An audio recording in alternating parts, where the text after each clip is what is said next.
Buenas tardes para todos y todas. Nos complace tenerles en el ciclo de conversatorios Memorias de carne y hueso, hoy bajo la temática del papel de la mujer en la resistencia. Este ciclo de conversatorios es parte de la apuesta de exteriorización del Grupo de Estudio y Trabajo Nuestra Memoria de la Oficina Estudiantil, que se ha propuesto rescatar las realidades de resistencia que no se cuentan en los salones de clase, en los libros, en la historia hegemónica. Desde sus inicios como una apuesta gráfica y de muralismo, más o menos en el año 2007, Nuestra Memoria ha tenido el objetivo de reivindicar experiencias emancipatorias latinoamericanas, es decir, procesos y personas que ante la violencia y la injusticia optaron por la resistencia activa a través de la construcción de formas diferentes de vivir en comunidad. Ahora que desde hace unos años Nuestra Memoria ha cobrado la dinámica de grupo de estudio y trabajo, persistimos en conmemorar los procesos que no fueron víctimas, sino que fueron derrotados en su lucha por la vida. Esos procesos de la Colombia profunda y no tan profunda, de la que tenemos en cada esquina oculta por la normalización de lo inhumano, pero también de la Latinoamérica fuerte, inspirada por los deseos de liberación, de nuestra ciudad y su memoria de resistencia que es disputada por las dinámicas de la violencia descarnada y de nuestra universidad en su lucha por la autonomía y la educación para todos y todas.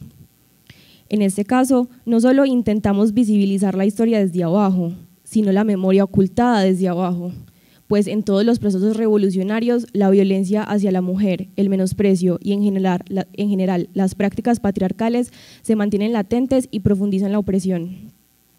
Este conversatorio entonces tiene el propósito de acercarnos a las historias de personas reales, de carne y hueso, y para dejar a un lado la historia frívola de la oficialidad. Particularmente nos preguntamos por las historias de la segunda mitad del siglo XX, cuando en América Latina retumbaba el eco de una sociedad diferente, cuando la fuerza de los pueblos atemorizó a tal punto los sectores contrarios al cambio que estos no encontraron otra forma de frenarlo que aniquilando hombres y mujeres decididos por razón, sentimiento y voluntad a luchar por la libertad y la vida digna. Luego de haber estudiado y reflexionado sobre las dictaduras y los procesos de resistencia en América Latina durante la Guerra Fría, era un deber para nosotros y nosotras preguntarnos por el papel de la mujer en ese contexto de transformación, pero también de represión, pues poco eran nombradas en los textos y de cuando en cuando salían a la luz para ser resaltadas como botín de guerra, como presa de la propaganda contra el cambio o como luchadoras después de su victimización como madres, hermanas o abuelas. Creemos profundamente en la necesidad de dar a conocer por qué a la mujer se le endilgan esas características, pero creemos mucho más en la necesidad de demostrar que no se restringe a ellas, que fue parte fundamental de procesos realmente transformadores. Sería falso decir que ahora más que antes nos urge enfrentarnos a la realidad que queremos evadir, así como construir con otros y otras que piensan diferente pero que caminan hacia un mismo horizonte, la construcción de un mundo diferente. Pues las lecturas de contextos pasados arrojaban exactamente las mismas conclusiones, porque la historia de Colombia parece dar vueltas sobre sí misma, porque las sensaciones que nos han tocado experimentar como generación con el último proceso de paz en medio de la guerra las han vivido otras tantas generaciones que vieron acercarse y alejarse los aires de cambio con el asesinato de miles de personas que se aferraban a ellos. En comparación a los años en que parecía que rozábamos el cambio con la punta de los dedos, los avances han sido impresionantes. La tecnología ha transformado las formas de comunicación, de trabajo, de explotación. Lo único que no se modifica es la miseria de los pueblos, la pobreza, la desigualdad y la violencia. Sin embargo, ante la desesperanza que a veces nos agobia, hagamos que esos sentimientos se conviertan en la concepción de la vida para la lucha y la lucha para el triunfo. La memoria somos todos, está viva y no solo existe en los libros. Hagamos memoria, hagamos historia.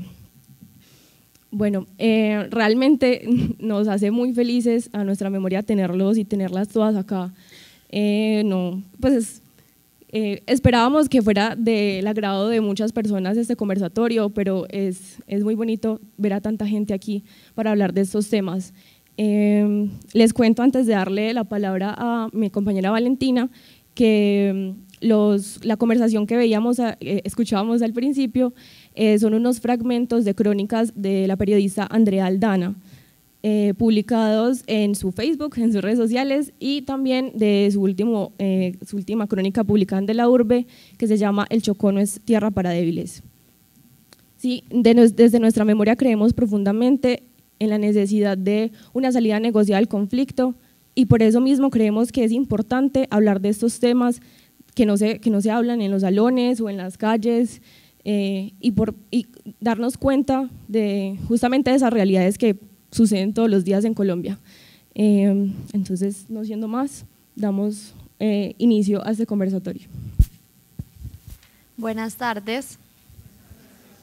Gracias a Susana por la presentación. Entonces, para reiterar, con este conversatorio queremos conocer estas otras memorias para que por medio del diálogo, la reflexión y las anécdotas nos demos cuenta de estos otros escenarios que se pudieron dar, de saber cuál fue el papel de la mujer en la resistencia y cómo esta resistencia toma uno que otro aspecto cuando están las mujeres, y así que nos demos cuenta de que realmente el papel de la mujer no siempre cumplió un lugar secundario, sino que fue uno principal. Les damos una gran bienvenida a nuestras invitadas, Leonores Guerra y Fancy Orrego, y ya se van a presentar para dar inicio a las preguntas.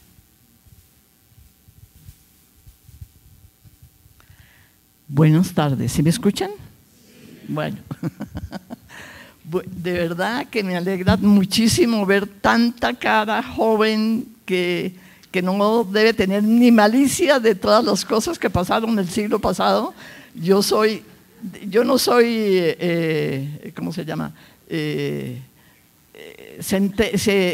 Milenia, yo no soy milenia, yo soy centenia. Yo nací en 1930 en Bogotá y tengo 88 años y en este diciembre voy a cumplir 89 años, así que la abuelita aquí presente y a sus órdenes. No sé si se quiera presentar, Fancy. Muy buenas tardes para todos y todas. Como ya saben, Fancy Orrego, algunas personas me conocen como Erika Montero, pero la historia por la cual vamos a intercambiar esta tarde va a ser la de Erika Montero. Fancy Orrego es la de hoy. ¿Quién fue Erika? Pues Erika militó en las FARC-EP, Fuerzas Armadas Revolucionarias de Colombia, Ejército del Pueblo, desde el año 1978 hasta el año 2017, que hicimos la dejación de armas. Una vez cumplido todo el proceso de conversaciones con el Estado colombiano, me vinculé a la mesa de conversaciones, no directamente a la mesa, sino a una subcomisión técnica conformada por excomandantes y militares, generales de la República, coroneles y altos oficiales que participaron de esa mesa. Esa fue la materialización de un sueño que tenía las FARC desde su nacimiento. Las FARC nace con las banderas de la paz. ¿Por qué? Sencillamente porque en el año 1964 se dijo: no se nos escucha en la región de Marquetalia, no se nos escuchan nuestras peticiones y se nos está respondiendo con plomo, entonces nos veremos obligados a armarnos, pero esto no va a perdurar. Esto es mientras se nos abre un espacio para la palabra, para la opinión, para la controversia, para luchar de otra manera. Palabras más, palabras menos, esto fue lo que dijo es lo que está plasmado en esa declaración política que nosotros denominamos como Programa Agrario de los Guerrilleros. Entonces hago este contexto como para explicar el por qué Erika en el año 1978 llega a las FARC en armas y hoy está en la Universidad Nacional conversando con este público tan interesante de hombres y mujeres y mayoritariamente jóvenes que quieren como conocer la historia, y esta es la historia. No es, quiero hacer énfasis, no es una apología al alzamiento armado, sino una pedagogía que tenemos el deber,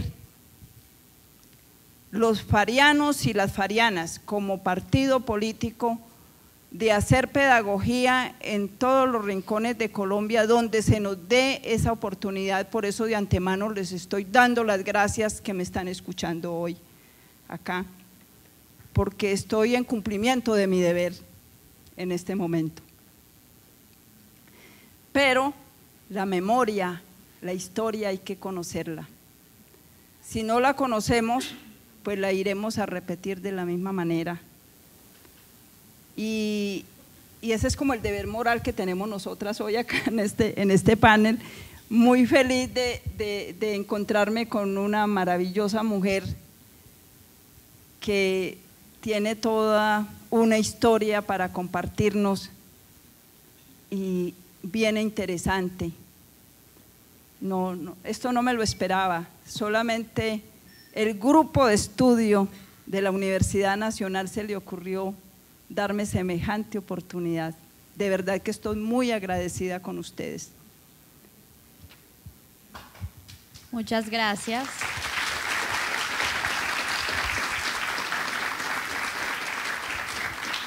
Erika, muchas gracias. Fancy también. Perdón. Fancy y Leonor. Pero te me adelantaste a la primera pregunta.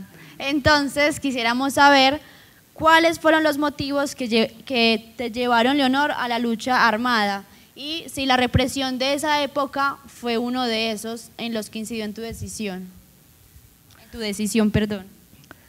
Bueno, yo les agradezco a este grupo de chicas y chicos que me mandaron las preguntas y tuve tiempo de pensar un poquito cómo iban a ser mis respuestas. No para planificarlas, sino para que sean comprensibles y no sea una repetición de babosadas, como dicen en México. Primero que todo, ¿qué me llevó a mí a la lucha armada? Y estamos hablando de los años 60 del siglo pasado. Entonces, yo creo que la mayoría de ustedes ni siquiera habían nacido. Entonces, esta es un poquito de historia desconocida para la mayoría, ¿no es cierto? Ya en los años 60 yo estaba en el convento. Bueno, yo nací de una familia, ¿qué dijéramos? Supuestamente de apellidos, pero sin plata. Y nací en Bogotá, pero yo siempre digo, nací en Bogotá, pero no tengo la culpa, porque de verdad a mí Bogotá nada que ver, ni los bogotanos. Pero bueno, esa es otra historia. Esa es otra historia. Y estudié, mamá siempre quiso ponernos en los mejores colegios, entonces nosotras pasamos no sé por cuántos colegios. Yo soy la mayor de 6 hermanos, 4 mujeres y 2 hombres, todos estamos vivos, todos estamos hemos cumplido ya los 80 años, ya íbamos con la vida, ¿no es cierto? Entonces, siempre mamá, que era de apellidos, pero sin plata, y papá también, y en esa época en que nosotros nacimos, los apellidos eran muy importantes, más que la plata. Y entonces nos recibían en los colegios, nos daban en los colegios muy hi-fi, ¿no es cierto? Más por los apellidos que por la plata que pudiéramos pagar en esos colegios. Entonces, estamos hablando de una época que de verdad ustedes no conocen. Y me eduqué en los mejores colegios. Fuimos a cantidades de colegios porque mamá siempre que veía unos apellidos que ella no reconocía nos sacaba de ese colegio y nos ponía en otro. Entonces pasamos por muchos colegios. Finalmente terminé en el Marymount, que lo acababan de llegar a Colombia. Estoy hablando del 48, que fue cuando mataron a Gaitán.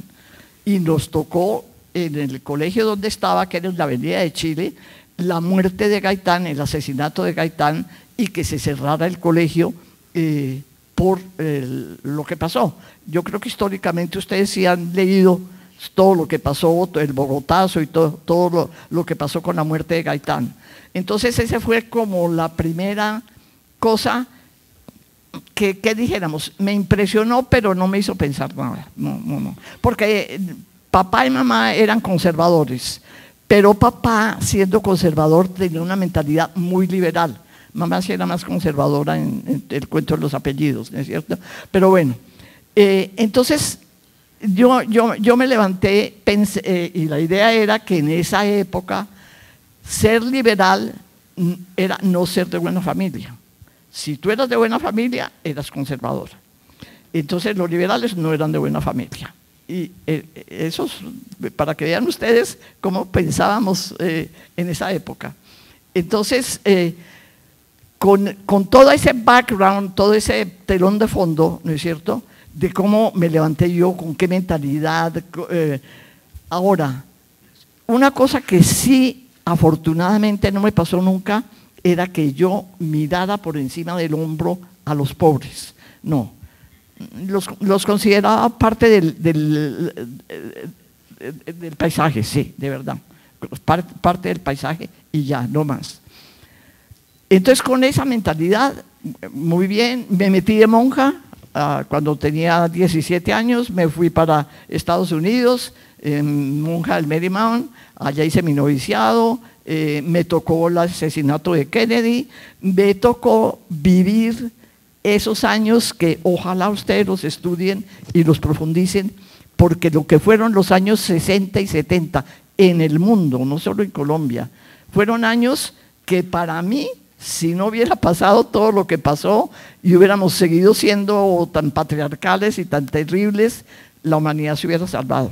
Porque es que fue los hippies, fue ¿cómo se llama? Martin Luther King y la lucha contra el racismo, fue mayo del 60, mayo del 61 fue, creo, mayo del 68. Fueron una cantidad de cosas en que todo el mundo conocido como que se despertó, se levantó, cuestionó todo lo que había pasado y luchó por un mundo mejor. Entonces a mí me tocó vivir eso en Estados Unidos y desde la visión norteamericana, de los gringos. Ahora, una cosa es el gobierno gringo y otra cosa es el pueblo norteamericano. Yo viví el pueblo norteamericano, pues yo no estaba metida en nada de política, en el convento no nos metíamos en política, pero sí me tocó vivir de cerca todo lo que pasó después porque yo estaba en Estados Unidos en ese momento, me habían mandado, la comunidad, me habían mandado, primero estuve aquí en Medellín de superiora del Marymount, y ahí hice varias cositas que como que no les gustó mucho la alta sociedad antioqueña, como puse el Student Council, hice el baile de fin de grado, de fin de año, bueno, y también me hice muy amiga de una mamá de unas niñas que estaba separada de su marido, se encontró otro señor que realmente la quiso mucho y se fue con él. Y eso aquí, muchachos, en esa sociedad donde yo vivía, eso era ¿para qué? Y que yo, superiora del colegio, fuera amiga de semejante engendro, era un escándalo, un verdadero escándalo. Entonces, muchas de estas mamás y de la jerarquía, porque la jerarquía de esa época, una jerarquía terrible, de verdad, espantosa. Entonces, se pusieron de acuerdo para quejarse de que de verdad yo no debería ser superiora, entonces me mandaron de regreso a Estados Unidos al noviciado a que me reformara. Con tan buena suerte que no fue nada de reforma, porque me tocó el año 64, 64 me tocó, que fue el año cuando mataron a Kennedy y cuando pasó todo lo que pasó y que tuvo toda esa repercusión en Estados Unidos. Yo lo viví de cerca y eso sí me impresionó. Y también otra cosa que ya en el momento de como monja sí cambió la mentalidad, no solo mía, sino de muchos sacerdotes y monjas en el mundo, fue el Concilio Vaticano II, que es toda un análisis de lo que fue la Iglesia en la época de la Edad Media y cómo se seguía con esas ideas tan espantosas y tenebrosas, un cuestionamiento de que nos habíamos encerrado en nuestra burbuja, apartados del mundo, que no teníamos nada que ver, que desconocíamos la pobreza, y un llamado a que nos involucráramos en la defensa de los pobres. Eso fue una de las cosas que influyó en que yo finalmente terminara en la guerrilla. Otra de las cosas que influyó fue la experiencia personalmente vivida, y ahí entendí yo a Camilo Torres, personalmente vivida, de ver cómo esa burguesía y esa jerarquía de verdad no tenían salvación, ni nunca iban a entender que fuéramos a hacer un cambio por las buenas. Eso me pasó a mí en el Marymount de Bogotá. Y fue una lucha tenaz en donde las alumnas también tuvieron que pelear para defender sus ideas y finalmente acabamos cerrando el Marymount, ¿no es cierto? Porque si una cosa, y por eso yo les digo que en Estados Unidos una cosa es el pueblo norteamericano y otra cosa es el gobierno norteamericano. Las monjas de mi comunidad, que son las del Sagrado Corazón de María, una comunidad francesa, pero que se hizo fuerte en Estados Unidos, hasta el día de hoy, muchachos, me han dado dinero para que yo me sostenga y sin que les importe que yo fui guerrillera, que estuve peleando y me respaldaron, y hasta el día de hoy yo estoy aquí y no estoy viviendo en un puente ni cantando en un bus, gracias al dinero que ellas me mandan mensualmente para poder seguir viviendo. Entonces, para que aprendamos a no ser tan cerrados, ¿no?, al juzgar a la gente, para que miremos donde hay cosas muy buenas y otras cosas que no son buenas. Entonces, esa fue otra cosa que me ayudó a que finalmente entendiera lo que Camilo Torres hizo, porque a Camilo le pasó lo mismo. A Camilo no le dejaron poner su Frente Unido por nada del mundo, porque venían los monstruos comunistas, ¿no es cierto?, el horror. Y la Iglesia, en ese momento, en el Concilio Vaticano II, ya los cristianos y los católicos podíamos hablar con los comunistas y podíamos leer a Marx y no nos excomulgaban. Entonces, todo eso influyó para que yo finalmente terminara, pero no porque yo quería la guerra, sino porque esta gente y su cerradura terrible que no ha mejorado. Eso sigue igual, muchachos, eso no ha mejorado. Entonces ahí tenemos que… Ahora, lo que pasa es que en este momento ese tipo de lucha ya no tiene respaldo, porque pasaron muchas cosas y lo que es el campo socialista fracasó y en este momento la lucha tiene que ser de otro tipo. Yo más tarde les digo qué es lo que yo pienso, cómo tiene que ser esa lucha, pero por ahora esas tres cosas me ayudaron. Teniendo en cuenta estos momentos en los 60, 70, donde habían tantas desigualdades sociales que también las impulsaron a optar por la lucha armada, y viendo esta burguesía privilegiada, ¿cómo eran esas relaciones y el trato hacia las mujeres dentro de la guerrilla?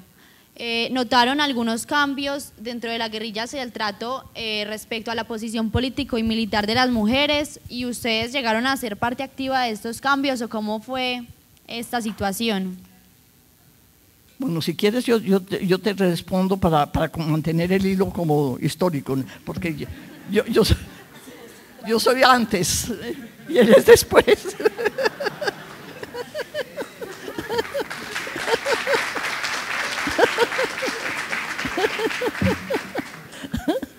A ver, cuando yo entro al ELN, espero que ustedes sí sepan que el ELN se fraguó y se fundó en Cuba, producto de la Revolución Cubana, y que de allá vinieron los primeros combatientes del ELN, se instalaron en Santander, y ahí empezó la lucha. Ya llegué yo en el año 70, lo que fue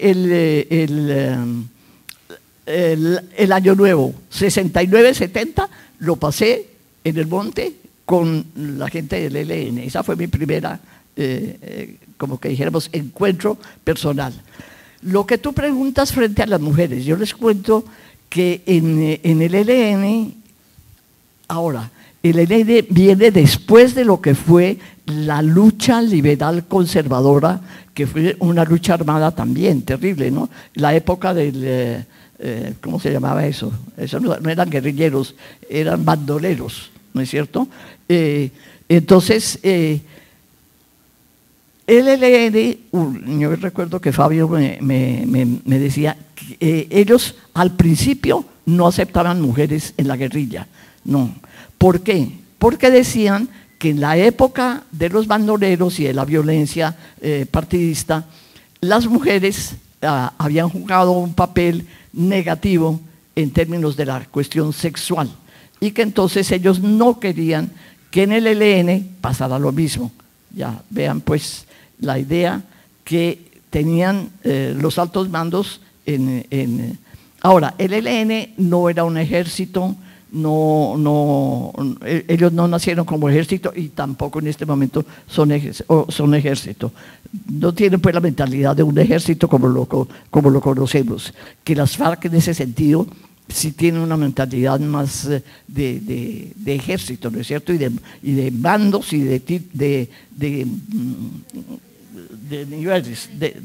niveles. El ELN no nació así, ni se hizo así, y por eso hoy en día es tan difícil conseguir que se negocie la paz, porque es otra mentalidad, no es una mentalidad de ordeno y mando, sino es una mentalidad más, más no de organización militar, sino porque además el jefe que teníamos en ese momento, que era Fabio Vázquez, era un jefe muy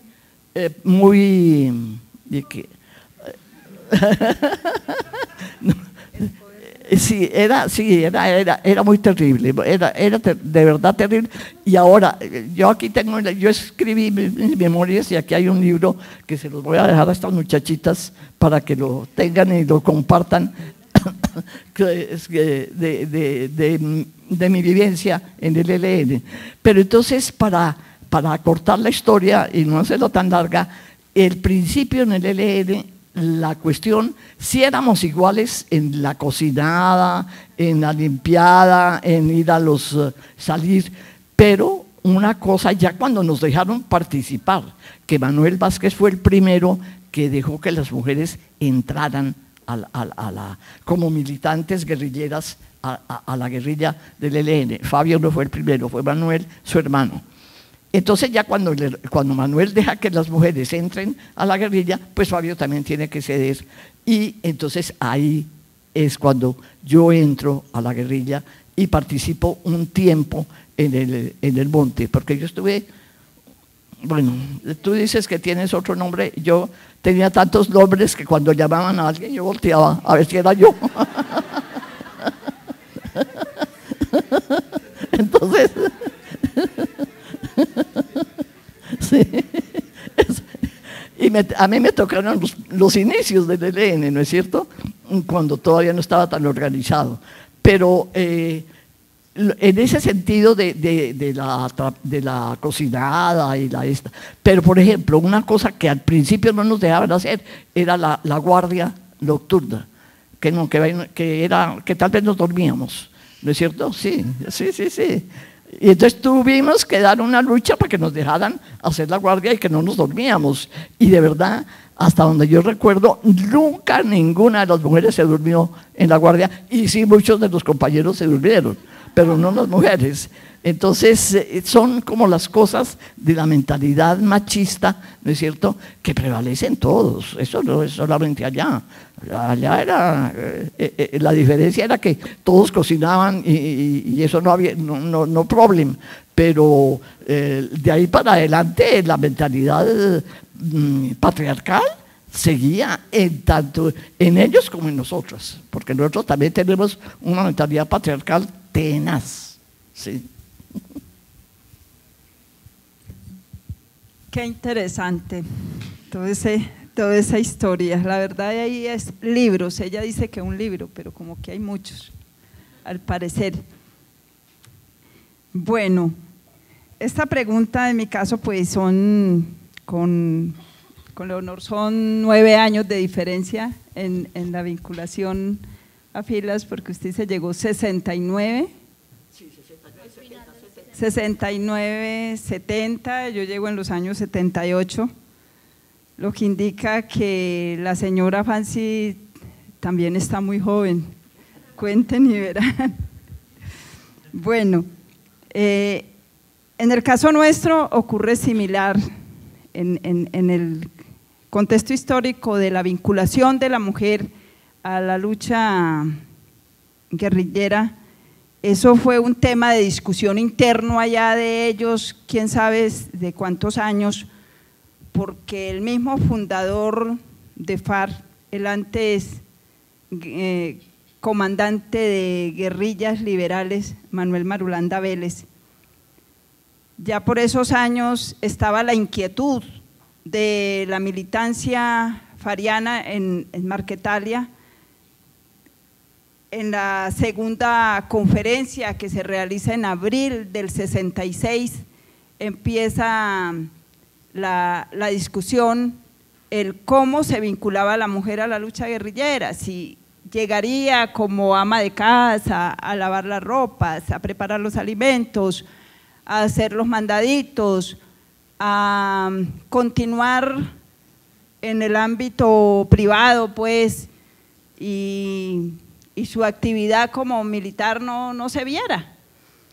Y entonces decía, esa discusión hay que darla antes que tomar la decisión de implementar el ingreso de mujeres, porque siempre hubo mujeres. Cuando Marquetalia le llega la invasión, ya tenía mujeres, tenía a Miriam Narváez y a Judy Grisales, y estas mujeres son firmantes, o sea, fueron convocadas a al documento del programa agrario de los guerrilleros, fueron consultadas y de hecho firman ese programa agrario, pero ellas no desempeñaban ninguna función de tipo militar, porque estaba en discusión interna.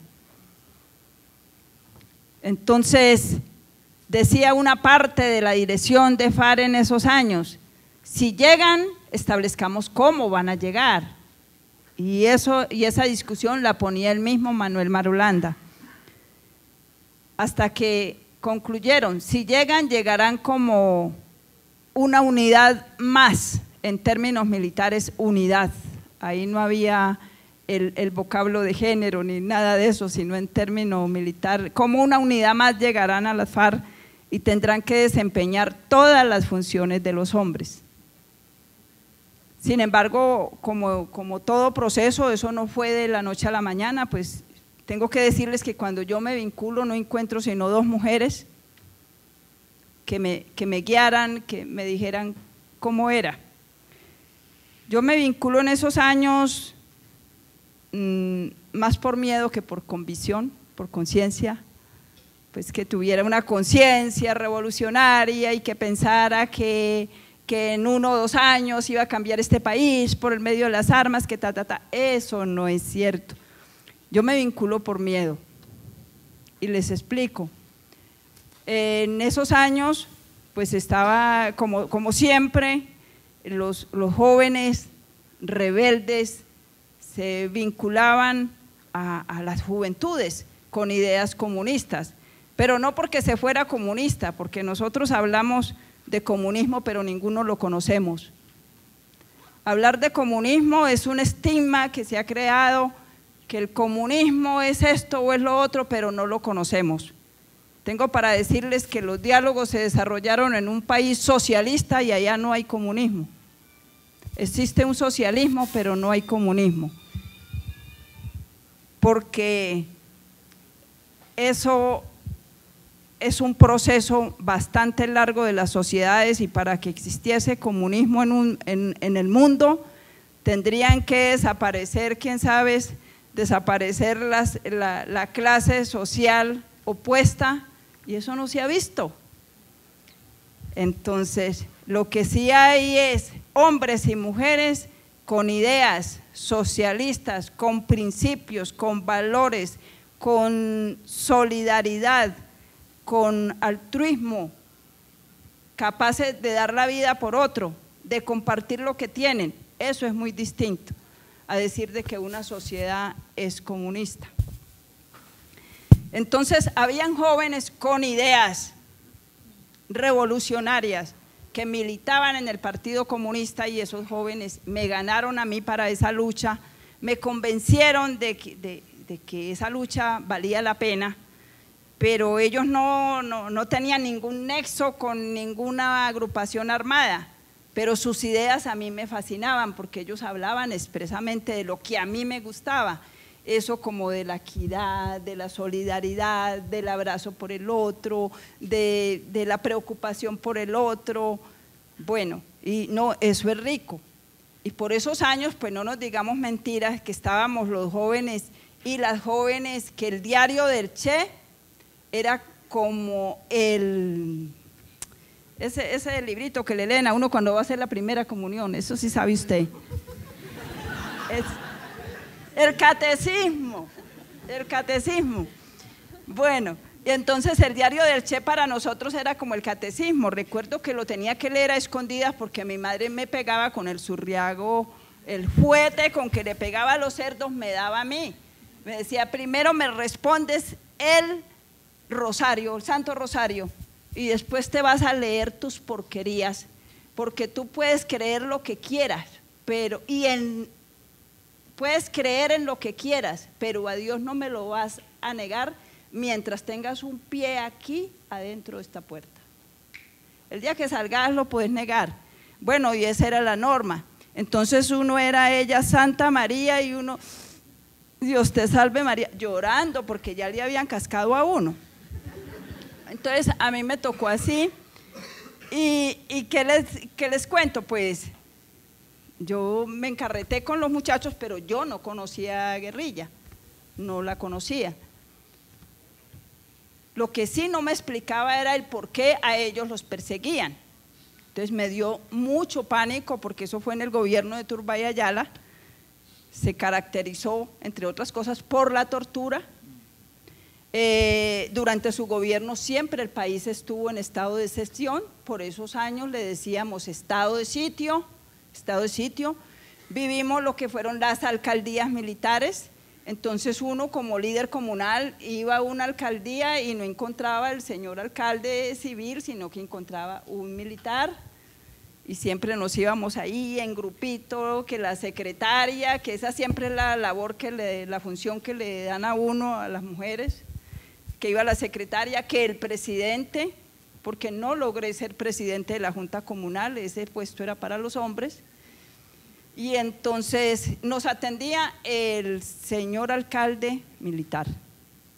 Había una jefatura militar también, teníamos jueces sin rostro, las personas que eran capturadas eran juzgadas por un juez sin rostro, no se sabía quién lo estaba juzgando a uno, y empezó la persecución contra todos esos chicos, y habían unos jóvenes que yo los llegué a querer muchísimo, porque yo como campesina, y ver que ellos sabían de arte, dibujaban hermoso, hacían cosas tan lindas, yo era pues ahí con ellos, y me iba y a ellos les gustaba pintar los murales, hacían unos murales hermosos, unos dibujos bonitos como los que uno ve aquí en la ciudad en algunas partes.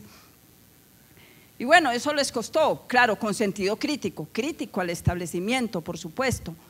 Y un día cualquiera, pues se nos perdió uno de los jóvenes y llevaba 3 días y nosotros búsquelo y búsquelo, se llamaba Sergio Gutiérrez, tenía 23 añitos.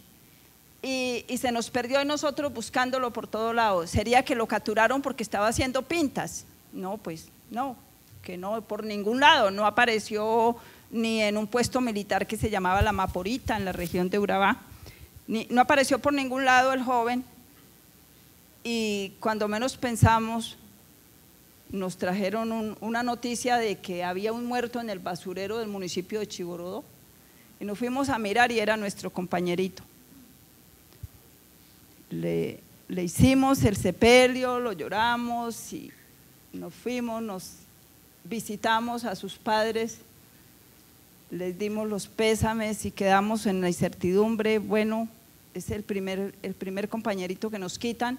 Luego se vino que ya no eran los jóvenes, sino los señores que eran del Partido Comunista, fundadores del Partido Comunista en Urabá, que era un médico homeópata llamado Israel Quintero. Y se lo llevaron para la cárcel, a él. Luego se llevaron el secretario político también de ese partido. Entonces yo tenía rabo de paja, porque ellos tenían un periódico que se llamaba Voz Proletaria, y a mí me fascinaba ir a vender el periódico por todo lado. Y yo decía, no, estoy marcada, me va a pasar lo de Sergio, me va a pasar lo de Sergio. Y se llevaban al uno y se llevaban al otro para la cárcel. Otros eran capturados y los volvían a largar, pero traían el testimonio de torturas, increíble. Y entonces dije, no, esto no. Bueno, llega ya la guerrilla por la finca y mi papá mi papá como que hablaba con ellos a escondida de nosotros y les decía, no me visiten si las niñas están despiertas. Y recibían los volantes por debajo de la puerta, pero nosotros le pillamos todo eso a mi papá y empezamos a leer. Y dijimos, no, esta gente tiene que ser como el Che. Y como ya uno leía el Che, esta gente tiene que ser como el Che. Y qué bueno uno irse para allá. Un día intenté decirle a papá, le dije, papá, antes de que me maten como a Sergio, yo me voy para la guerrilla. Y entonces él se rió y él dijo, mija, eso es para gente, y lo tomó como una broma. Y como él era mi amigo, mi parcero, como dicen ustedes, era mi confidente, dije, no lo vuelvo a hacer, no le vuelvo a decir.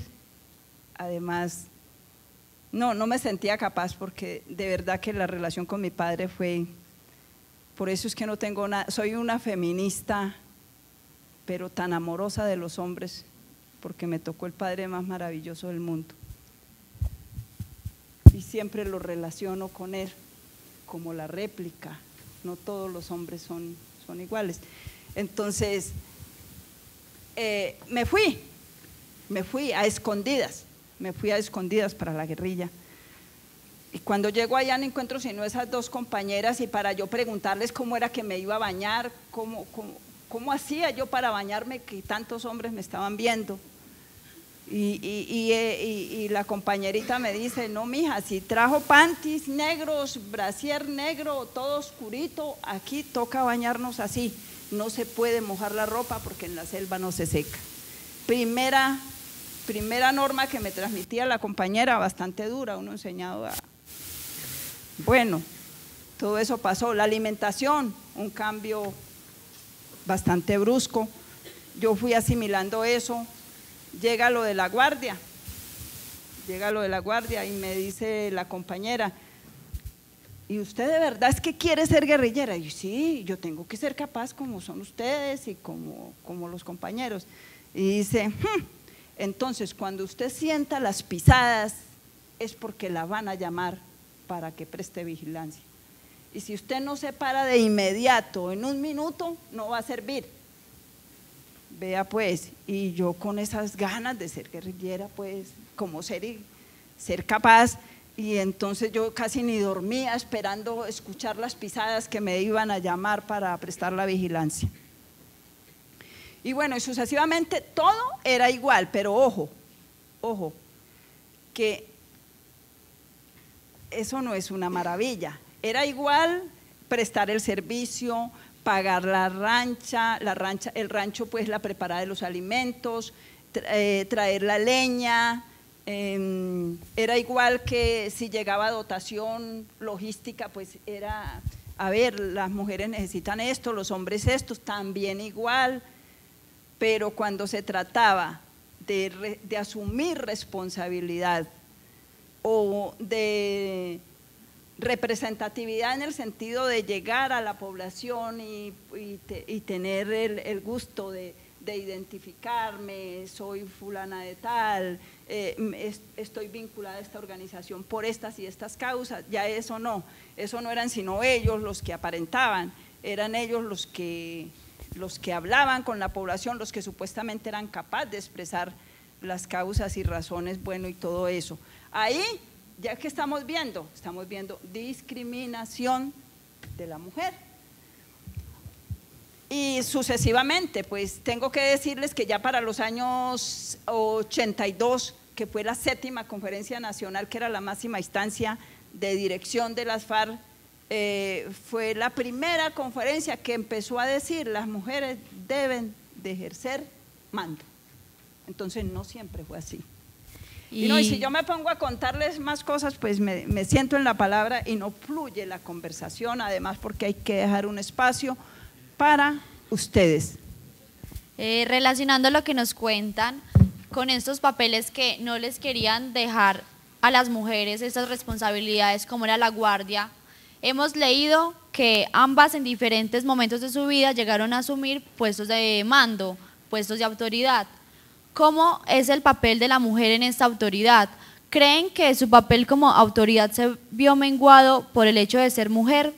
Leonor, que hemos leído que fue directora de un centro penitenciario para mujeres en Nicaragua, ¿cómo viste esas diferencias? ¿Llegaste a ver diferencias entre Nicaragua y Colombia hacia el trato hacia la mujer? Y Fancy, cuando Erika Montero era comandante y parte del Estado Mayor de las FARC, ¿cómo fue tomar esta responsabilidad tan grande de ser comandante? Bueno, primero que todo, mi trabajo en Nicaragua no fue como ELN. El ELN tuvo una crisis muy grande después de que Fabio salió de Colombia y tuvo una crisis que duró 10 años realmente sin aparecer y sin hacer muchas cosas porque internamente había una crisis. Entonces, en esa crisis, cuando triunfan los sandinistas, digo yo, bueno, yo quiero ir a ver cómo hicieron estos para tomarse el poder, a ver qué podemos hacer aquí, que estamos tan perdidos. Entonces me fui para Nicaragua y en Nicaragua yo me ofrecí para lo que fuera y ahí en Nicaragua les digo yo que yo quiero trabajar con ellos y me dicen, bueno, perfecto, usted puede trabajar con nosotros, pero le decimos desde ahora que nuestra situación económica es pésima y no le podemos dar ningún pago por el trabajo que hace usted. Ahí fue cuando yo le escribí a las monjas, a mis monjas, y les dije, mire, estoy aquí. Ellas ya sabían que yo me había ido para la guerrilla y todo eso. Y yo estoy aquí y pasa esto y yo quiero trabajar con ellos. Si ustedes me pueden mandar un dinero, yo se los agradezco, y si no, tranquilas, no hay problema. A vuelta de correo me dijeron, díganos cuánto necesita y se los mandamos. Y desde esa época, mensualmente me están mandando el dinero con el que yo he vivido. O sea que realmente son unas monjas muy especiales. Si fuera de sede, porque a otras que se fueron para la guerrilla las sacaron del convento, en otras comunidades, las expulsaron. No, estas eran más, habían tomado más en serio el Vaticano II. ¿Sí? Entonces, cuando yo voy a Nicaragua, no estoy como ELN, porque está en crisis. Pero el ELN sí sabía que yo andaba en Nicaragua en esas vueltas y allá me encontré con muchos helenos que estaban en las mismas que yo.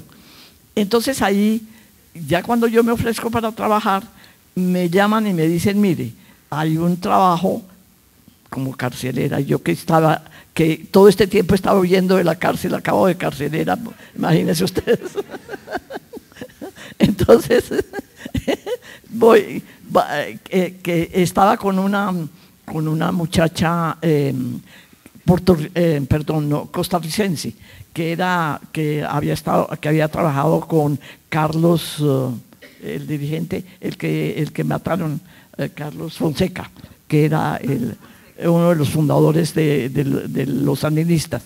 Había trabajado con Carlos Fonseca y había estado presa y la habían torturado y todo eso. La nombraron directora de la cárcel de mujeres de Managua. No estaba en Managua, estaba en una ciudad en las afueras de Managua. Pero entonces me dijeron, mire, esta niña va a ser la directora. Si usted quiere ser la subdirectora, le agradecemos mucho. Entonces yo dije, claro, yo me voy, para lo que sea. Yo pensé que yo iba a ayudar más en la alfabetización, pero supuestamente me necesitaban más de carcelera. Entonces me voy con esta niña y fundamos la cárcel de mujeres. Ahora, que sí hay una diferencia en la forma como la mujer en Nicaragua y en el sandinismo funciona y cómo funciona por lo menos en el ELN, cómo funcionaba por lo menos en el ELN. En el sandinismo sí había mujeres que pudiéramos llamar representatividad y poder, ¿no es cierto? Que eran mandos, cosa que en el ELN en mi época no había, ¿no es cierto? Entonces sí había una diferencia.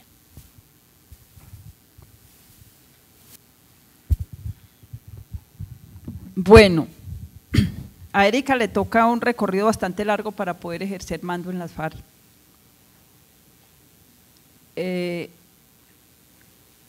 Mando medio a partir de los años 82 y para llegar al Estado Mayor de FARC fue en el último pleno que se realizó, ya estábamos en los diálogos de La Habana. O sea, yo llego al Estado Mayor Central en el 2015. Entonces, ¿eso qué nos dice? De que no es un proceso fácil el de llegar a ocupar posiciones de mando en las organizaciones, a no ser que la mujer, ¿cómo se dice? Demuestre en la práctica. A mí no me había tocado, tanto que yo creí, yo dije, pues si por el 2015 aún no sabíamos si se iba a firmar la paz o no se iba a firmar, pero yo ya tenía el recorrido y la experiencia suficiente como para desempeñarme en el cargo que me habían dado. Y soy tan de buenas que se firma la paz. Entonces no me toca ejercer ese alto grado, hablando de jerarquía militar, en épocas de guerra, sino en el proceso mismo de la paz, que agradezco mucho a mi organización y al partido que me puso a desempeñar funciones como no solamente la subcomisión con los generales, sino la subcomisión de género en La Habana, para incluir los acuerdos en la agenda de negociación. Posteriormente cumplimos ese papel de inclusión con el apoyo, ojo, con el apoyo, digo que con el apoyo porque organizaciones de mujeres en Colombia llevaron iniciativas y propuestas a La Habana que fueron recogidas por nosotras y muy juiciositas, madrugando para poder cumplir con la agenda de La Habana, empezamos a hacer la inclusión dentro de lo que ya estaba acordado del enfoque de género. Entonces, valga esa aclaración. Anterior a este proceso, el mando se lo ganaba uno, pero demostrando la capacidad. Entonces, dificultades en el proceso de mando se daban en el momento en que uno no fuera capaz de ejercer. Entonces yo, para decirle a un joven o a una joven haga, esa persona tenía que mirar que yo estuviera en capacidad de hacerlo. O sea, no podía ser una mujer que mandara teóricamente, pero que en la práctica no fuera capaz de hacer nada, porque eso le restaba a uno autoridad. Entonces tenía uno que demostrar que era capaz para ganarse el reconocimiento de los compañeros. Entonces habían compañeros jóvenes, hombres, que daban la vida por uno en la trinchera, pero porque sabían que uno daba la nuestra, podía dar la propia por ellos. En la medida en que uno no lo hiciera, no, porque ese es como una cultura campesina aprendida de los nativos, que el nativo no es la persona que teoriza, sino que en la práctica demuestra los cambios de la naturaleza, los muestra, los asimila, y de esa manera es que le enseña. Y de esa gente aprendimos muchísimo en ese transcurrir. Pero miremos que no es fácil. Sí ganamos, las mujeres, ganamos en esto de los roles femeninos y masculinos. Entonces allá sí había una diferencia noche-día, porque nosotras allá no teníamos roles de mujeres no en el sentido de que no nos sintiéramos femeninas, que no tuviésemos esa vanidad de peinarnos, de organizarnos, de maquillarnos, esa libertad de enamorarnos, de desenamorarnos, como fuera, no, sino de los roles en las funciones del trabajo y la vida militar misma. Entonces eso no había diferencia. Entonces uno allá encontró algo muy chévere. ¿Y qué era lo chévere? Que la cocina no era para todos los días, sino que había una lista larga de un papel oficio, y si habían 100 personas en un campamento, hasta que no pasara el turno de cocina el último, no le tocaba a uno. Entonces uno al mes cocinaba una vez, si acaso. Y eso sí, que tenía que hacerlo bien, porque si se quemaba ese arroz o se ahumaba esa comida, había correctivo, había que preparar los alimentos bien por la salud de la gente. Y como en toda parte, normas, reglas para cumplir, y que no se diga en una organización militar, que gracias a ello pues hoy sabemos hacer las cosas, porque se nos enseñó. Se nos inculcó el sentido de la responsabilidad en lo más mínimo. Se decía, se es revolucionario, buen revolucionario cocinando con amor para servirle a los compañeros y compañeras. O sea que no es solamente la visión del fusil y del combate ni nada de eso, sino todas las tareas, por insignificantes y simples que parecieran, había que hacerlas con amor. Eso hay que seguirlo haciendo, ¿no? O sea, ese aprendizaje hay que seguirlo practicando. Mira que de allá hay que rescatar, puedes mirar que de allá hay que rescatar cosas positivas. No todo fue negativo en la guerra. Para ir finalizando esta serie de preguntas y darle paso a las preguntas del público, queremos saber sobre lo que voy a decir. En la actualidad hay muchas mujeres que siguen luchando por decidir lo que quieran ser, y entre esos papeles el ser madre. ¿Cuál fue la razón que las llevó a decidir ser o no madres, teniendo en cuenta las responsabilidades que tenían en esa época?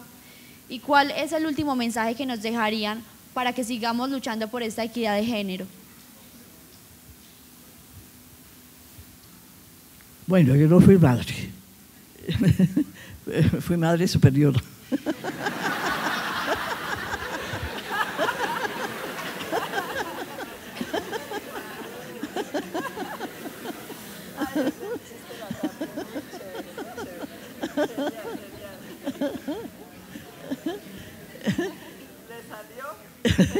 Y pienso que ese cuento de la madre superiora es porque yo en todos los pasos que he dado a lugares tan disímiles como ser superiora del Marymount y acabar en la guerrilla del ELN y después feminista y ahora pues una viejita ya que nada que ver.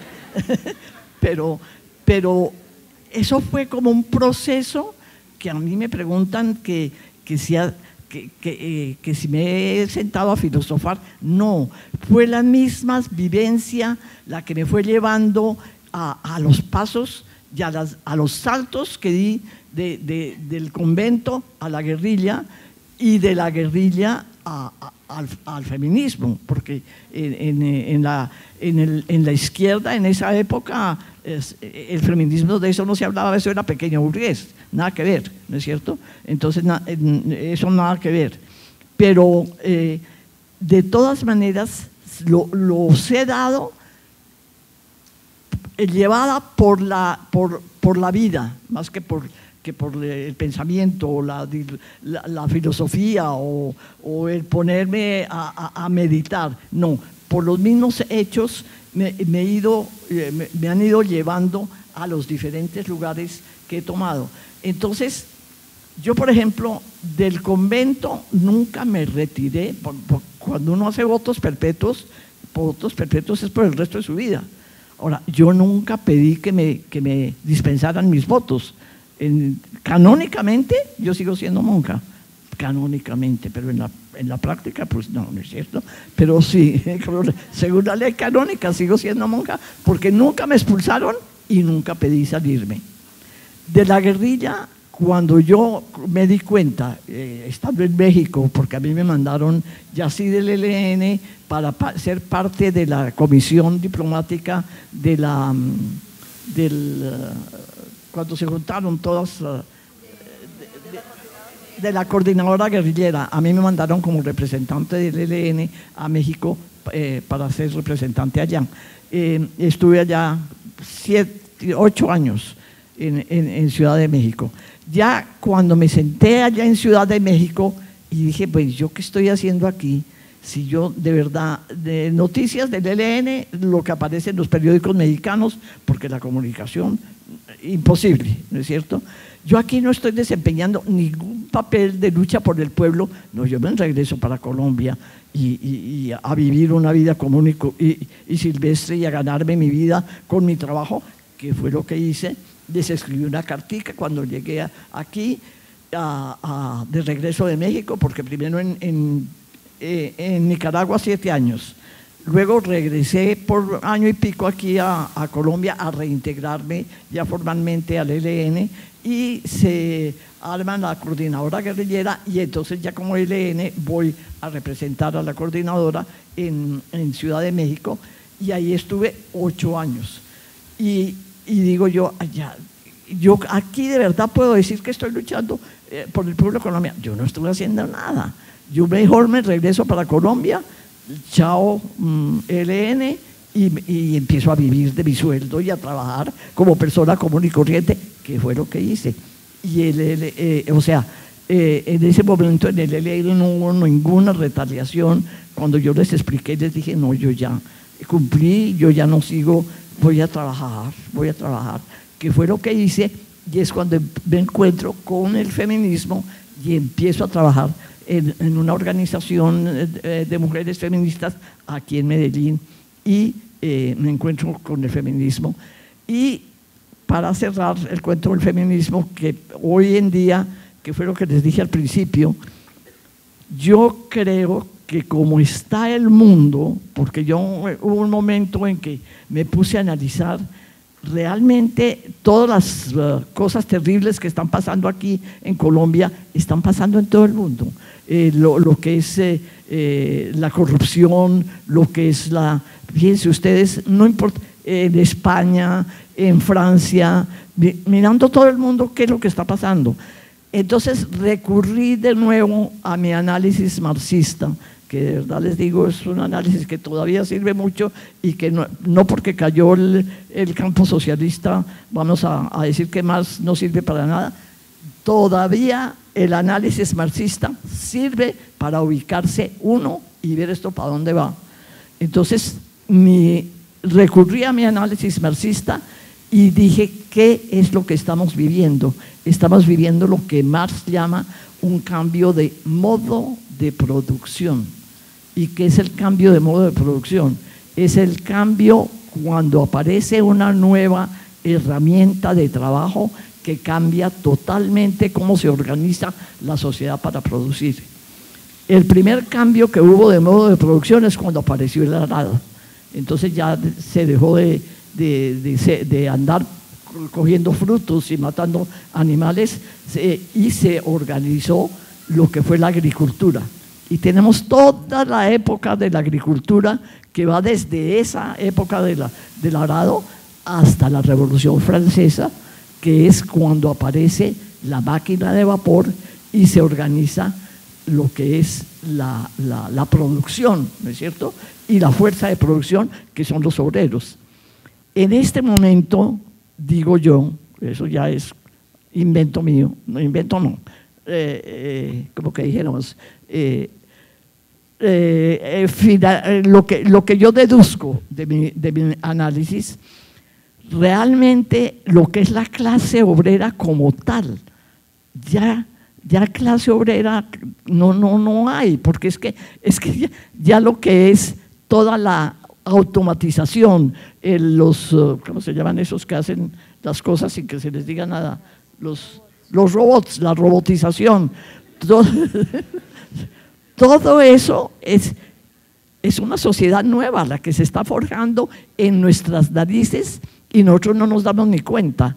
Entonces, ahí yo creo que una de las cosas que yo sí pienso, utilizando ese método de análisis, es que lo que nos va a salvar como humanidad es la mentalidad de lo femenino en hombres y mujeres.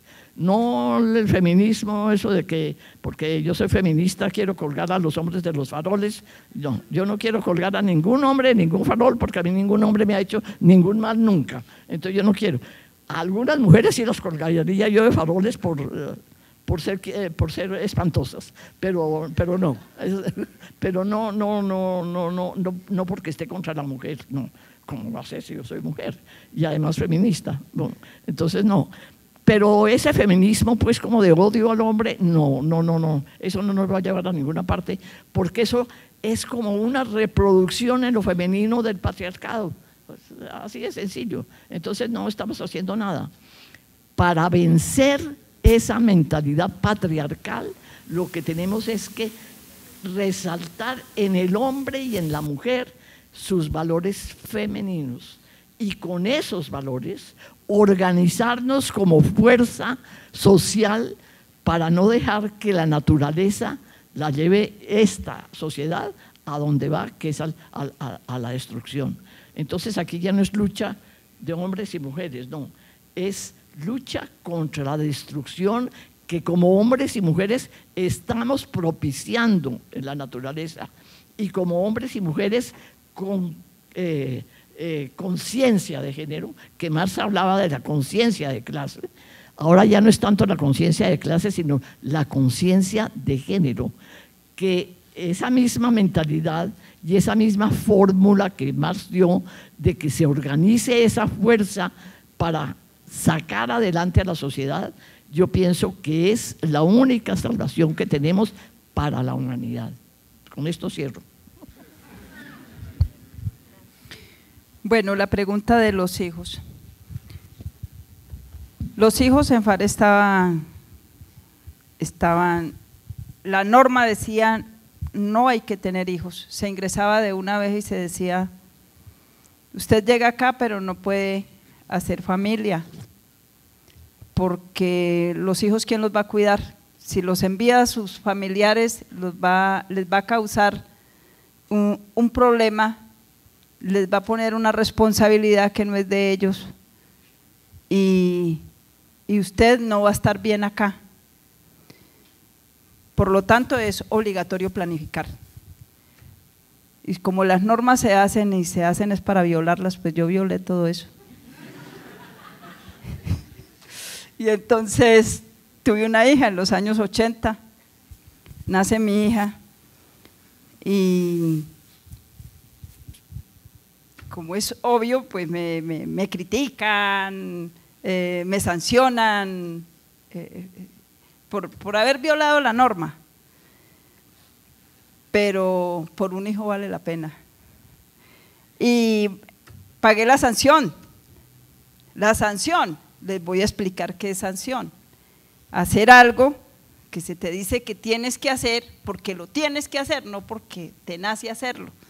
Entonces, así es, señora Erika, que se estudia este libro de Valentina Tereskova, cosmonauta soviética, sobre el movimiento mundial de mujeres. Yo no sabía cómo se comía eso, si asado, a la parrilla o cómo. Y yo dije, miércoles, ¿y ahora qué?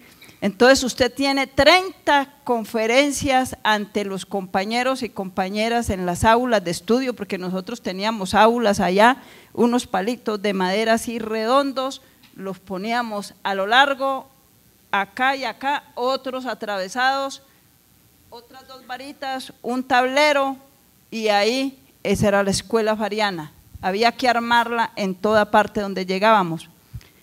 Y ahí en esos palitos me tocaba dar la conferencia, las 30 conferencias que no sé cómo las di, pobrecitos mis compañeros que me soportaron, que me escucharon sobre ese libro por haber violado la norma y haber tenido una hija.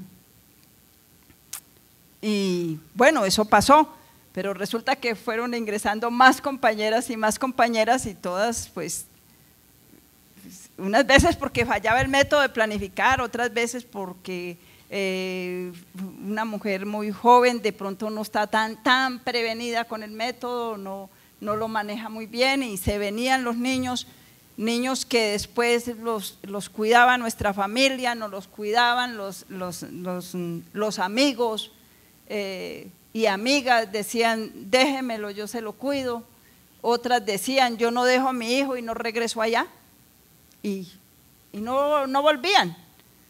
Cantidad de mujeres que desistieron de la lucha porque llegó un hijo a sus vidas y se quedaron con él. Allá en Fares fue lo más normal. Así es que esa propaganda posicionada de que allá ninguna podíamos tener hijos porque nos arrancaban la vida o nos fusilaban, eso no es cierto. Nosotras tenemos muchos hijos, así es de que yo me conseguí un noviecito que aún sigo muy enamorada de él. Y tuvimos esa hija y esa hija ya nos dio 3 nietos y esa nieta ya nos dio un bisnieto y bueno, gracias al proceso de paz puedo yo compartir con esas maravillosas personas. Entonces así en eso en cuanto a hijos. Y en cuanto al feminismo, ¿qué les digo yo, muchachas y muchachos?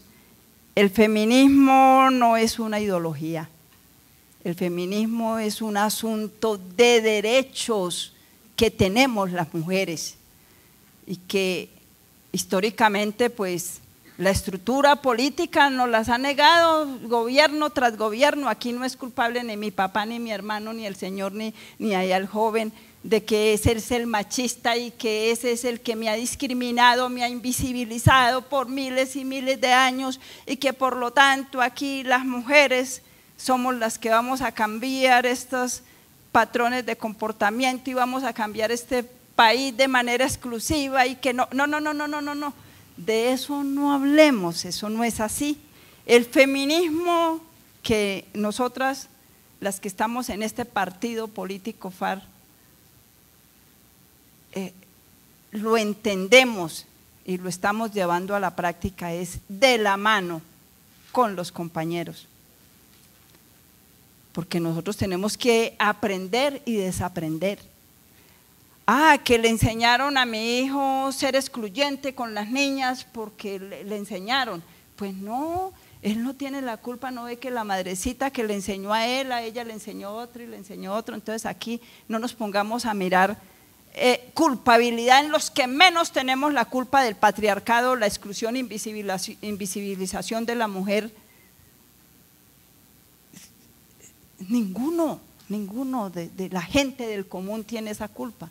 Eso ha sido la estructura política que ha impuesto esos patrones y roles de comportamiento, de que la mujer para lo privado, el hombre es calle, la mujer es casa. Ya eso no, ya ustedes ven que vivimos más rico cuando decimos vamos a trabajar, hombre y mujer, vamos a construir un hogar, vamos a aportar, dejamos de mirar a nuestros compañeros como los proveedores, como el macho que todo lo tiene que traer y si no lo trae lo estamos en palabras así campesinas, por debajeando, o sea, lo estamos desvalorizando, diciéndole que es un incapaz, de que por qué no me trajo, de por qué no construyó, que yo quiero esto bonito, que mi vecina tenía esto. Eso es una manera de también discriminar al hombre y tratarlo mal.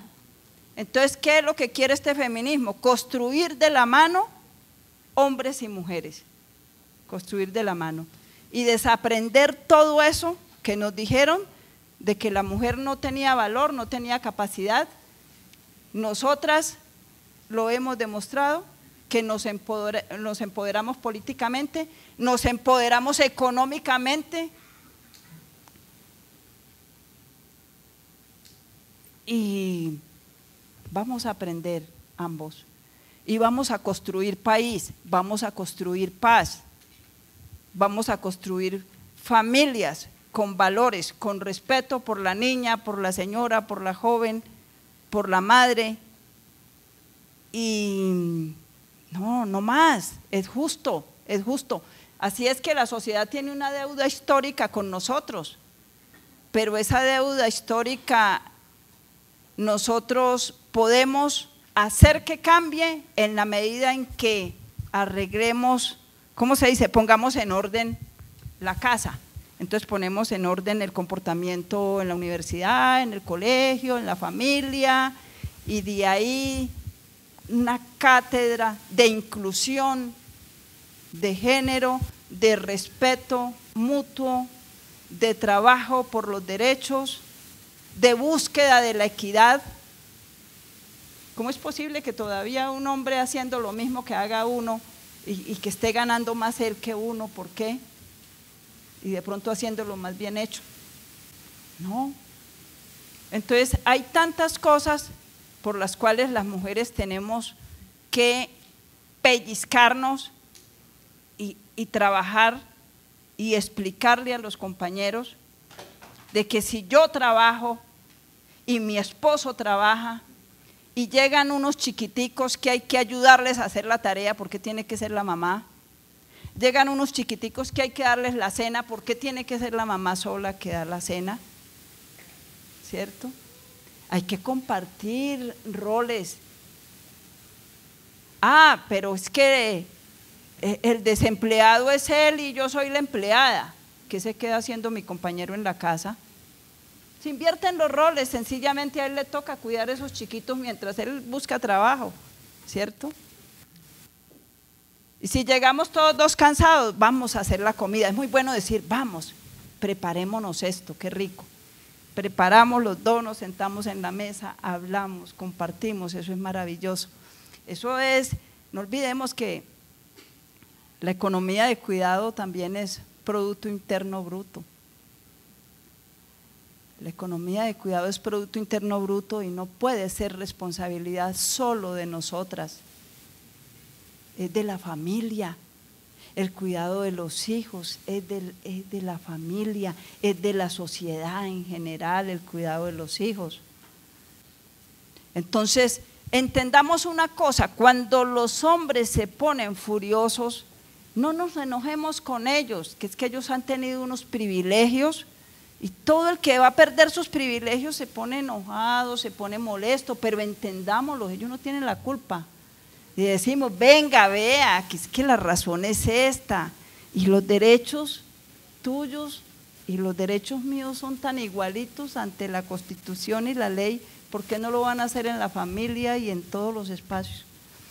Bueno, esas son cositas que se hablan, no para pelearse, ni matonearse, ni nada de eso.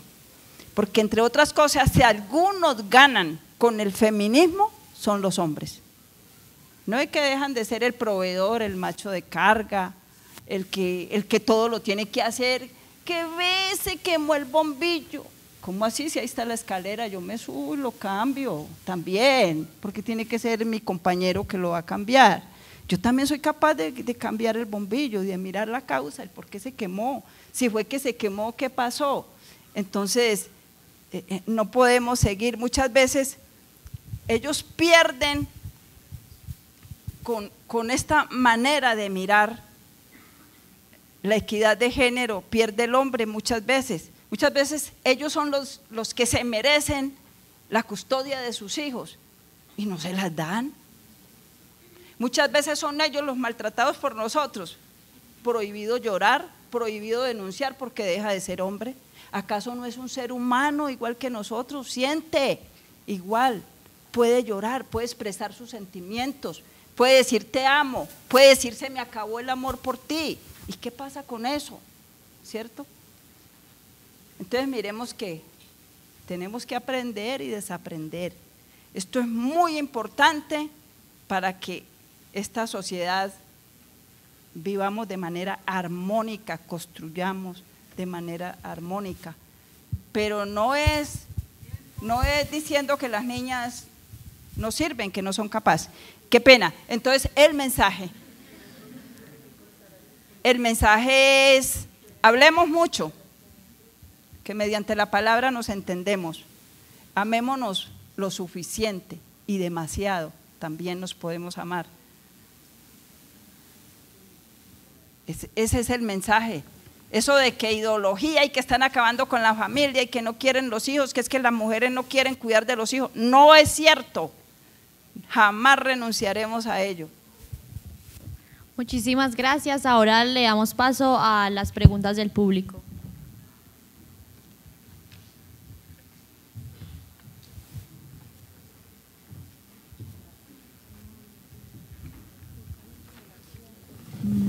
Hola, primero que nada muchas gracias porque estén aquí.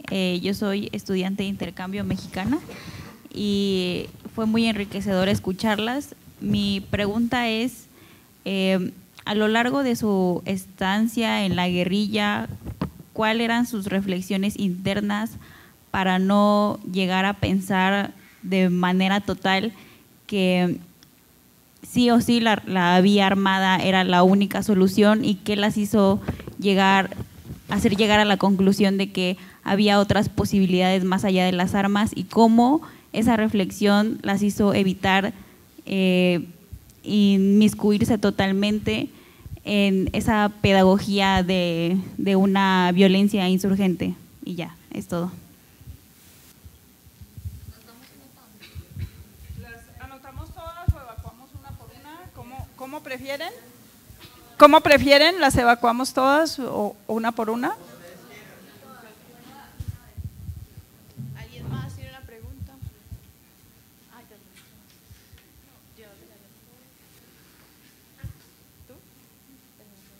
Puedes utilizar esto, tranquilo. Buenas tardes. Muy conmovido con la intervención de Leonor, ¿cierto? Y te quería preguntar, con ese conocimiento que tenés del ELN, ¿cómo crees que se puede desatrancar una posible negociación de paz con ellos?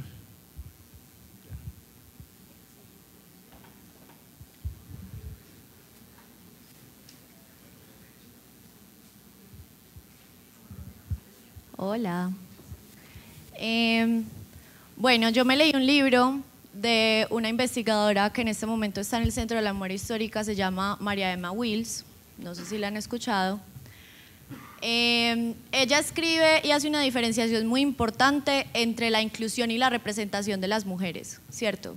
Inclusión hablando del cuerpo de la mujer en la institución y representación como el cuerpo de la mujer en la institución que lucha por una agenda feminista, ¿cierto? ¿Ustedes cómo sienten que ha sido la inclusión o la representación de la mujer revolucionaria en las instituciones, o si no ha habido, o cómo se está forjando esa inclusión o representación?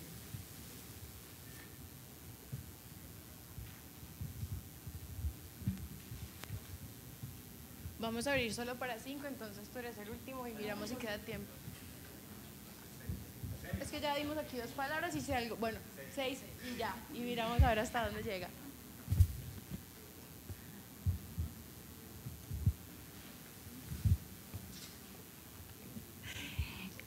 Buenas tardes. La pregunta va directamente para Fancy. Es muy de valiente pues el hecho de saber de que tienes tu familia y todo este asunto.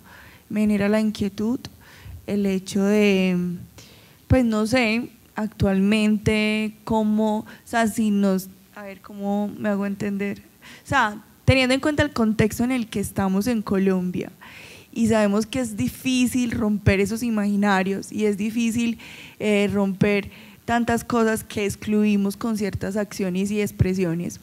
¿Cómo ha sido ese proceso específicamente con sus hijos, sus nietos, sabiendo que vienes del contexto en el que has tenido que pasar, el que tú tomaste la decisión también?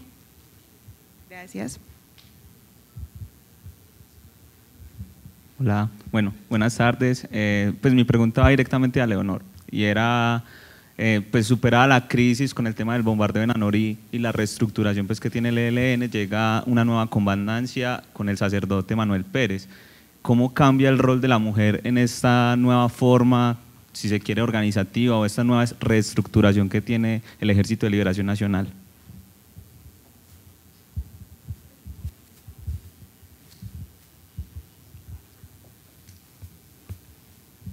Muchas gracias. Yo tengo muchísimas preguntas.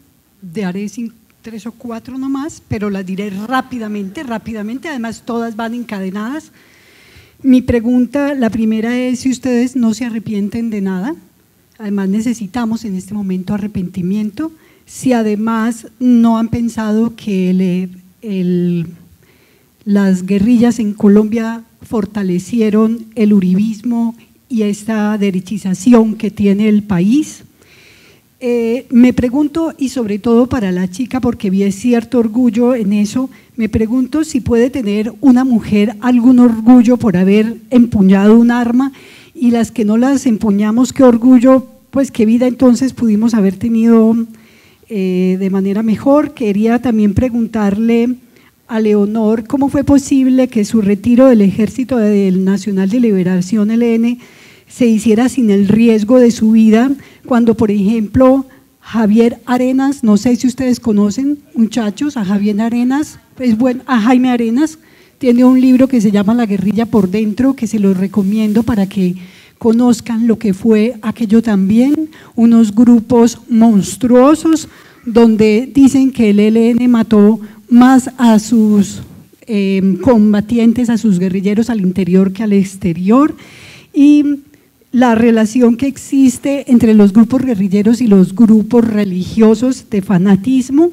Y por último, si el feminismo no estará convirtiéndose en un nuevo marxismo con todos sus errores, es decir, mirando el mundo de manera simple, sin complejidad. Si el feminismo no es un nuevo marxismo, que además tiene toda esa cantidad de errores, de simplicidad, de ver la sociedad como algo simple. Bueno, hay varias preguntas que están dirigidas a mí propiamente. ¿Cómo ha sido el proceso familiar después de los acuerdos? Pues en la primera etapa, pues hay que decir de que cuando no se estaba, la comunicación era una salud, si acaso, una nota de manera muy esporádica, y no nos conocíamos, además pues muy chiquitos hay toda una historia que narrar a nivel familiar, pero la verdad es que en estos 3 años hemos construido una relación afectuosa muy bonita con los chiquillos y con la niña, igual con mi hija, porque le doy gracias a la vida de que siempre se le enseñó de que tenía una madre que no la estaba cuidando porque tenía unas ideas y estaba tratando de hacerlas realidad. Entonces ya fue como más fácil la explicación posterior. Hay una pregunta muy importante que hace ella. Yo al inicio de la conversación dije, esto no es una apología a las armas. La guerra no puede ser el destino, que no puede perpetuarse en la vida de las sociedades si nosotros de verdad trabajamos para que ello no ocurra. Estamos aquí haciendo memoria de mujeres de carne y hueso, lo que pasó. Todo no fue positivo, pero entiéndase que las causas fueron políticas y sociales por las cuales empuñamos un arma, porque no se nos permitió otro método. Hoy nos ofrecen una posibilidad y es por ello que estamos al frente de ustedes diciéndoles, esa no es la ruta, ese no es el método, pero eso no quiere decir que la controversia, la inconformidad por las cosas que hace la institucionalidad que no estén bien, no las podamos expresar, no podamos a través de la palabra continuar la lucha. Tengo que decirles de que yo dejé las armas, pero no me desmovilicé, porque sigo activa luchando con las ideas, con la palabra sobre lo que creo que es justo para este país. Y yo no me pongo orgullosa, solo le doy gracias a la vida que me haya dado la oportunidad de lo que dijeron estos hombres y mujeres que conformaron esta insurgencia, me haya dado la oportunidad de encontrar ese espacio, de hablar sin tener que portar un uniforme y un arma, y que se me escuche. Por eso les doy las gracias a ustedes. Y lo otro es que nosotros, como organización política militar, siempre se nos enseñó que el arma era solo un instrumento y que la guerra no era lo mejor, que había que luchar porque se dieran conversaciones. Por eso nosotros traemos un recorrido de diálogos con el Estado colombiano de muy atrás. Están los diálogos de Tlaxcala, los diálogos de la Uribe, los diálogos del Caguán y los diálogos de La Habana, lo que indica que se hicieron muchísimos intentos por hacer la dejación de armas, pero como la dejación de armas no era un simple negocio de abandonar un fusil a cambio de nada, entonces hubo una agenda. Eso no fue tan sencillo, fueron 4 años discutiendo los problemas de la sociedad colombiana, los problemas del campo, de esa enorme brecha que tiene el campo y la ciudad,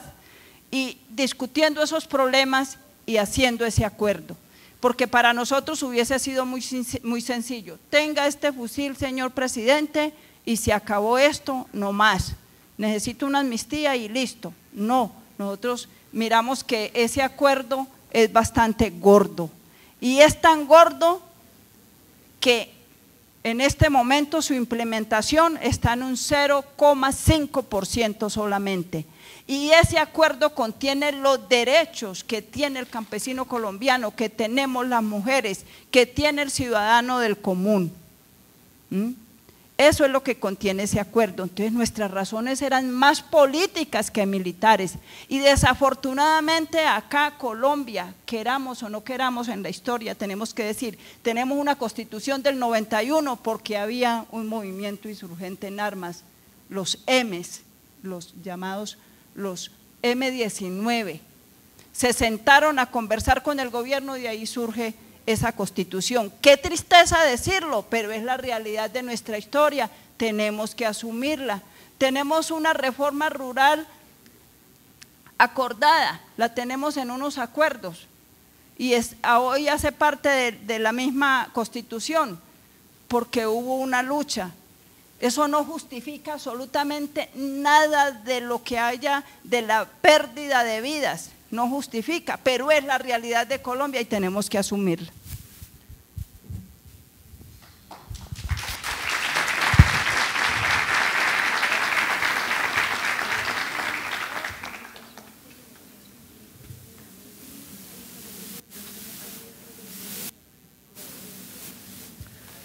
Bueno, yo voy primero a responder las dos preguntas que me hicieron sobre el ELN.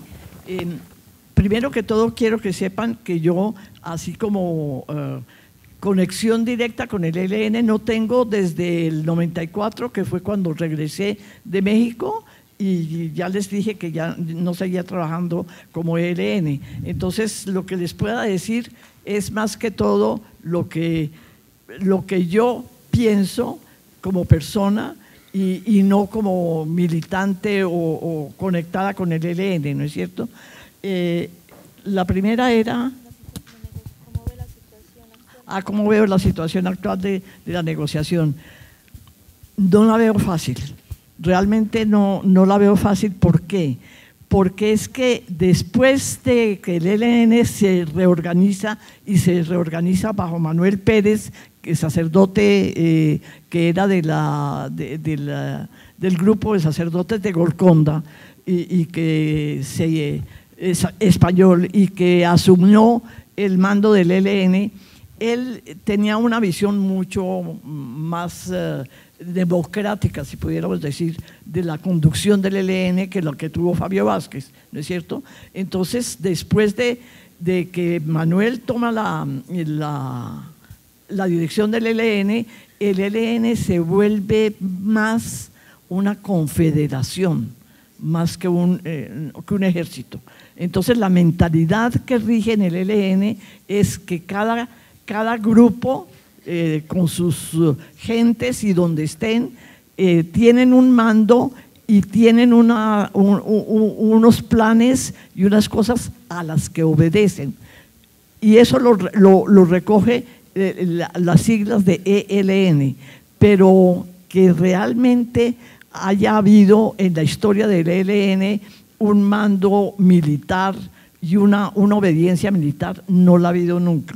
Entonces yo en este momento no veo muy fácil la negociación precisamente por eso, porque no hay un mando y una no ideología, pero una disciplina que, como en las FARC, que era un ejército con disciplina y que lo que se pide y se ordena se obedece, en el ELN no hay esa mentalidad y no hay esa idea. Entonces yo no veo tan fácil la negociación con el ELN y mucho menos con este gobierno que realmente no tiene ninguna intención de cumplir nada. De hecho, la mitad de lo que no se ha cumplido con las FARC, este gobierno no ha hecho nada.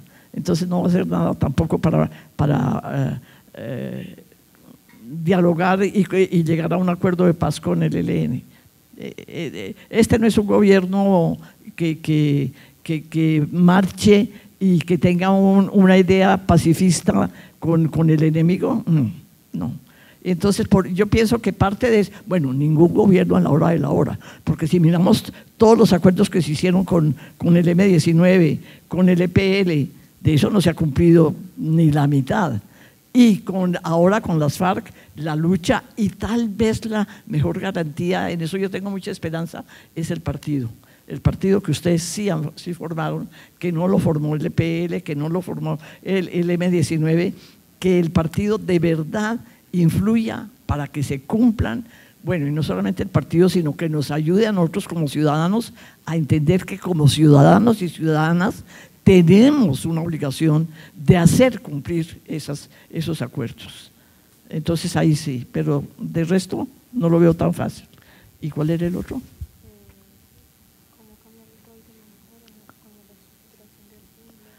Bueno, con la reestructuración después, en la época de Manuel Pérez, digamos que, a ver, sí hubo mujeres que tuvieron puestos de mando en el ELN después de Manuel Pérez, pero fuera de eso, que yo sepa, no mucho. Y ahora de verdad no les puedo decir nada porque lo que les pueda decir me lo estoy inventando, así es que no sería justo.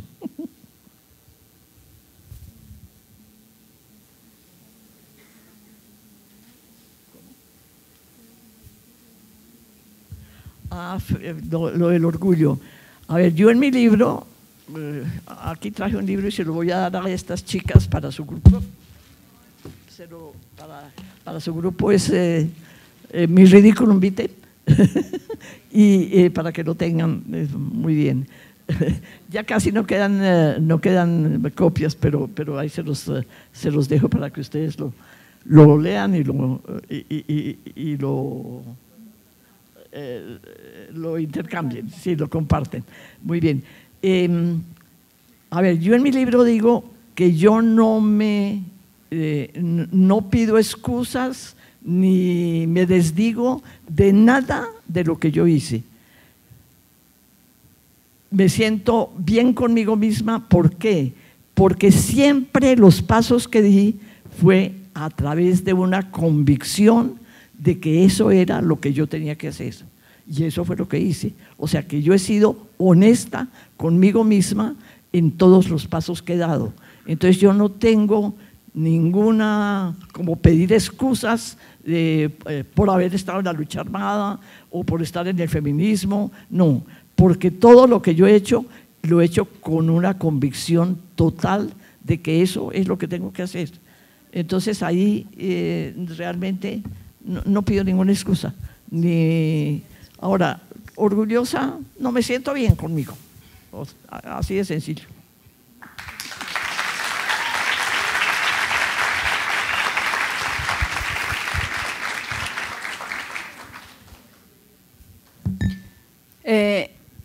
Para la pregunta que hace la señora es muy importante, porque subrayo de que es importante porque cuando dice no tiene que arrepentirse de algo, yo de la lucha no me arrepiento y tengo la disponibilidad de continuarla hasta que yo espero que la vida y ustedes, el común de la gente, me contribuya en el sentido de que yo jamás renuncie a lo que creo que es justo. Yo he luchado por lo justo, pero hay una realidad que es la inquietud que tiene la compañera que tiene toda la razón de hacerla, porque resulta que la guerra se puede vestir de seda y guerra se queda. La guerra causa muertos, causa destrozos, causa daños enormes, y no solamente a la sociedad en su conjunto, sino si algunos, los que la vivimos, los que nos confrontamos, sabemos cómo es la guerra, los que escuchamos, los que sabemos qué es sentir un bombardeo, estar dormido y sentir un bombardeo a cualquier hora de la noche, los que sabemos qué es recoger un compañero, no importa de qué bando sea, de ejército, de policía o insurgente, guerrillero, recogerlo y que se nos muera en los brazos. Los que sabemos qué es que se nos dé la noticia de que su padre fue desplazado porque se supo de que usted era guerrillero y entonces lo desplazaron, lo amenazaron o te mataron a tu hermano. Entonces hablar de guerra no es para nada. Hay una realidad y es la inquietud que tiene la señora con justa razón, y es que la guerra, así no se hayan planificado actos. Yo estoy seguro que cuando la fuerza pública ha cometido sus desmanes contra la población, eso no es una directriz del Comando General de las Fuerzas Armadas. Yo estoy segura que eso no, puede que no lo sea. Y cuando se hace una acción militar, hay daños colaterales que jamás fueron planificados, más en una guerrilla irregular con armamento irregular que es imprevisible a veces los efectos, y que eso es lo que nosotros hoy en día tenemos que asumir responsabilidad ante el sistema de justicia especial para la paz, porque en realidad hubo efectos colaterales en los cuales la FARC le causó daños a la población y hay víctimas, y hemos tenido que hacer actos, llamados de reconciliación, no llamados de perdón, porque el perdón es subjetivo, es personal, eso no, a nadie se le ordena de que tenga que perdonar, pero esa es la realidad de la guerra.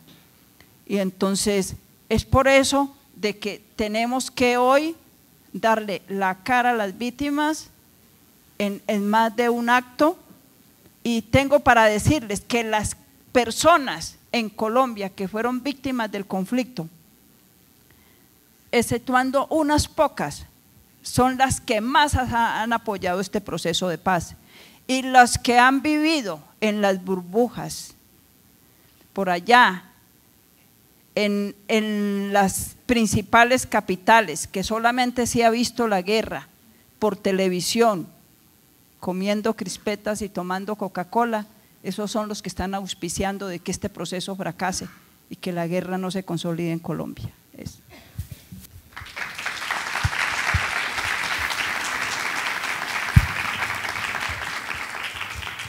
Bueno, le agradecemos a todos y todas por la asistencia a este evento. Es justamente esto último que acaba de suceder lo que queríamos propiciar, el debate, el intercambio de ideas, entender que somos seres humanos, que tenemos ideas particulares y que podemos hablar sin matarnos. Entonces, pues les agradecemos muchísimo por estar aquí. Igualmente les hacemos la invitación para que pasen por la oficina estudiantil y vean el libro que nos donó Leonor Guerra. Y también vean el archivo que tenemos con documentos bastante interesantes desde la década del 60, por ejemplo este que Fancio Regoló. Cito el periódico Voz Proletaria, este es del 77, entonces por allá les esperamos para que también tengamos ese tipo de debates. Muchas gracias y hasta luego.